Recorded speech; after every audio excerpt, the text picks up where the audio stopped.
কক্সবাজারের মহেশখালীতে ভয়ঙ্কর ডাকাত রাজ্য হয়ে উঠছে সুন্দর পাহাড়গুলো।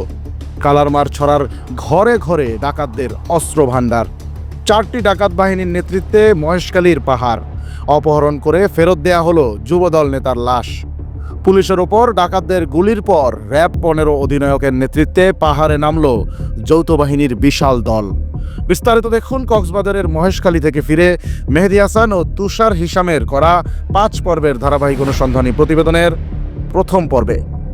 কক্সবাজারের দ্বীপ উপজেলা মহেশখালী বঙ্গোপসাগরের তীর ঘেঁষা অপরূপ সুন্দর এই উপজেলায় যেমন রয়েছে অপূর্ব সমুদ্র, তেমনি রয়েছে নয়নাভিরাম পাহাড়। কিন্তু প্রাকৃতির এই সুনিপুণ সৌন্দর্যের আড়ালেই বছরের পর বছর ধরে লুকিয়ে আছে ভয়ঙ্কর সব অস্ত্রধারী ডাকাত চক্রের অশুভ পদচিহ্ন, হত্যার শিকার হতভাগাদের রক্ত এবং অসহায় ধর্ষিতা কিশোরীর আর্তনাদ। ডাকাত চক্রের কবল থেকে এ জনপদ গত কয়েক বছরে কখনো নিস্তার পায়নি। সবচেয়ে বড় কথা, এখানকার ডাকাত চক্রগুলো বরাবরই প্রশাসন তথা আইন শৃঙ্খলা রক্ষাকারী বাহিনীকে চ্যালেঞ্জ জানিয়ে অভ্যস্ত।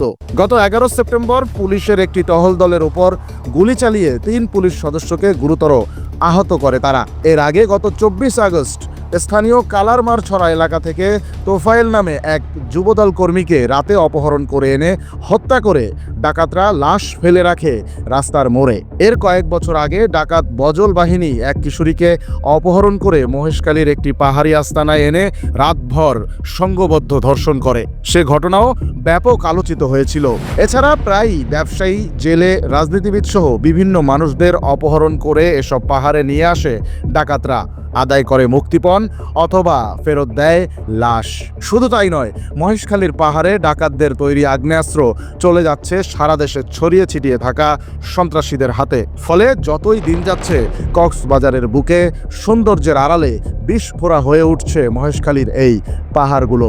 স্থানীয় সূত্রে জানা গেছে, বর্তমানে মহেশখালীর দুর্গম এসব গহীন পাহাড় নিয়ন্ত্রণ করছে ডাকাত তারেক চেয়ারম্যান বাহিনী, বাবু বাহিনী, রাসেল বাহিনী এবং রশিদ বাহিনী।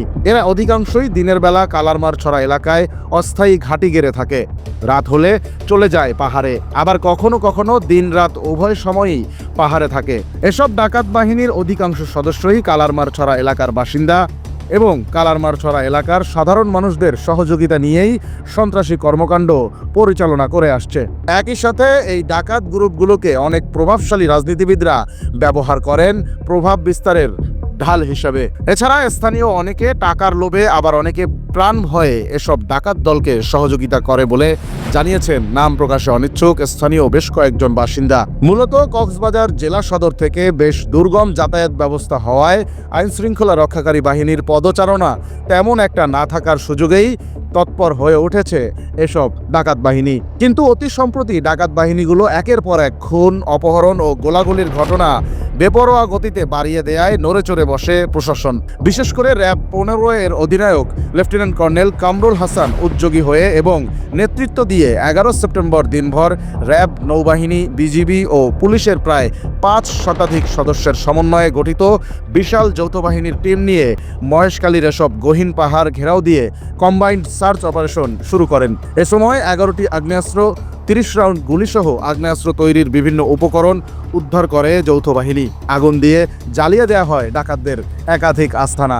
স্থানীয় সূত্র বলছে, যৌথ বাহিনীর আগমনের খবর পেয়েই এসব আস্তানা ছেড়ে পালিয়েছে ডাকাতরা। তবে অভিযানে নেতৃত্ব দানকারী র্যাব 15 এর অধিনায়ক লেফটেন্যান্ট কর্নেল কামরুল হাসান জানিয়েছেন, আজকের এই অভিযানের মাধ্যমে সন্ত্রাসীদের কেবল একটি বার্তাই দেয়া হলো, তাদেরকে আর ছাড় দেয়া হবে না। আপনারা জানেন যে আমরা কয়েকটি আস্তানা অলরেডি শনাক্ত করতে পেরেছি এবং সেগুলো আপনাদের সামনেই আমরা ঘুরিয়ে দিয়েছি, পুড়ে ফেলছি।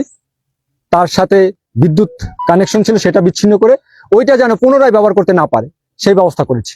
আনফরচুনেটলি আমাদের উপস্থিতি টের পেয়ে তারা লুকিয়ে যায়, আমরা ধরতে পারিনি যদিও, বাট শুরু করেছি আমাদের পদচারণা এবং নিয়মিত ব্যবধানে আমরা এখানে অপারেশন করব। সেটা হতে পারে ফোর্টনাইটলি, 15 দিন পর পর, 1 মাস পর পর, বাট আমরা অপারেশন করব। সন্ত্রাসীদেরকে এখানে তাদের শিকড় গাড়তে দিব না, একসময় এদের শিকড় আমরা উপড়ে তুলবই। তবে স্থানীয়রা বলছেন মহেশখালীকে ডাকাত ও অস্ত্রমুক্ত করতে হলে আইনশৃঙ্খলা রক্ষাকারী বাহিনীর এমন নিয়মিত অভিযান এবং স্থায়ী উপস্থিতি জরুরি। শুধুমাত্র পুলিশ এসব শক্তিশালী ডাকাতদের দমনে যথেষ্ট নয়। এছাড়া শুধু পাহাড়ে নয়, কালারমার ছড়ার অনেক ঘরেই ডাকাতদের মূল অস্ত্রভাণ্ডার লুকোনো আছে বলে জানিয়েছেন তারা। সেসব ঘরবাড়িতেও সার্চ অপারেশন জরুরি বলে দাবি স্থানীয় সচেতন মহলের। দর্শক, ধারাবাহিক অনুসন্ধানী প্রতিবেদনের দ্বিতীয় পর্বে আমরা তুলে ধরব মহেশখালীতে সক্রিয় ডাকাত বাহিনীগুলোর মূল হোতা, পৃষ্ঠপোষক ও সদস্য কারা এবং কে কোথায় আছেন সে সম্পর্কে বিস্তারিত তথ্য। চোখ রাখুন অগ্রযাত্রায়।